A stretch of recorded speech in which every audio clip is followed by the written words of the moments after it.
Hello guys! Kumusta kayo mga kabayan? Welcome po again sa aking YouTube channel. So habang ulit nagpapahinga, tatapos lang kumain ng aking mga alaga. So guys, ito yung part 2 ng reaction ko kay Rose Ann kasi binisita na ulit siya nila Kalingap Rab. So napanood ko na siya kanina. So paulit-ulit ko talaga siya pinanood kasi hindi ako makontento sa isang beses lang. So magbibigay ako ng aking konting reaction lang doon sa aking napanood. So nakakatuwa. So inabutan na naman si Rose Ann na nagtitinda doon sa tabing kalsada nila Kalingap Rab. Tapos ayun, niyaya siya bumalik sa bahay nila. Malayo-layo rin pala yung bahay nila doon sa highway.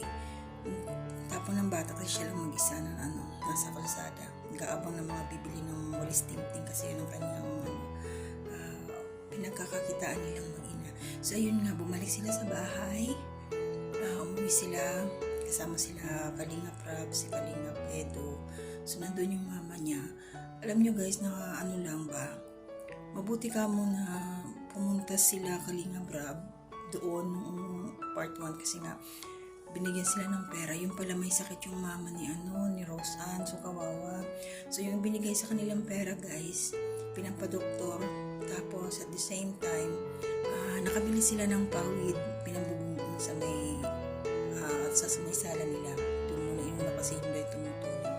So yun, kasi kanina binalikan na naman sila. So may blessing kaagad na dumating guys. So dalawa yung nag-sponsor. Nakakatuwa. So basta talaga mapuntahan ng Kalingap.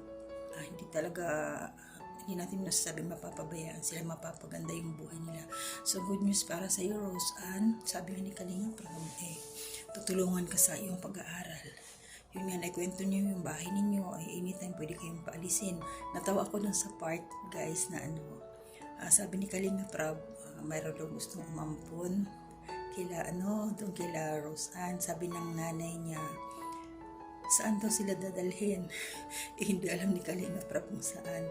Tapos ayaw iwanan yung bahay. Siyempre pag ganon, siguro kung nandyan na, talagang aalis sila. Sana nga mayroong nang kumuha sa kanila na magkasama yung mag-ina tapos makapag-aral na si Rose Ann.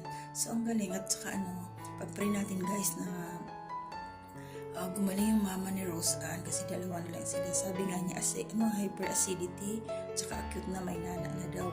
Sorry. Pero sana gumaling sa gamot kasi papa-ultrasound sila. Blessing na meron silang pera na natin ni Kalingap Rab galing sa dalawang sponsor.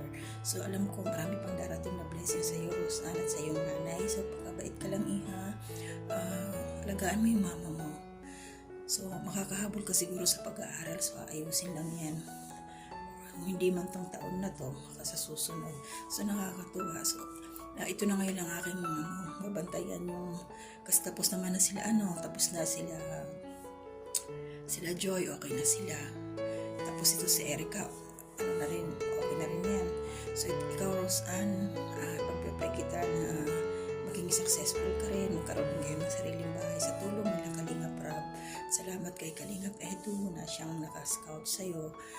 At huwag kang mag-alala kasi sigurado yan. Kami ang may tutulong lang namin bilang supporters nila Kalingap is yung manood ng mga upload nila at hindi kami mag-skip ng ads.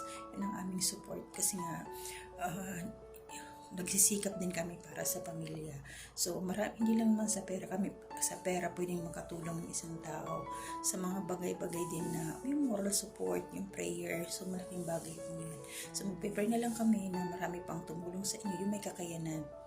So sa amin, mga OFW, kapwa ko OFW na nagsisikap din para sa pamilya, manunood na lang kami ng mga videos na hindi kayo mag-skip ng ads. Yun na lang. So bye-bye Rose Ann, pakabait ka lang. Thank you.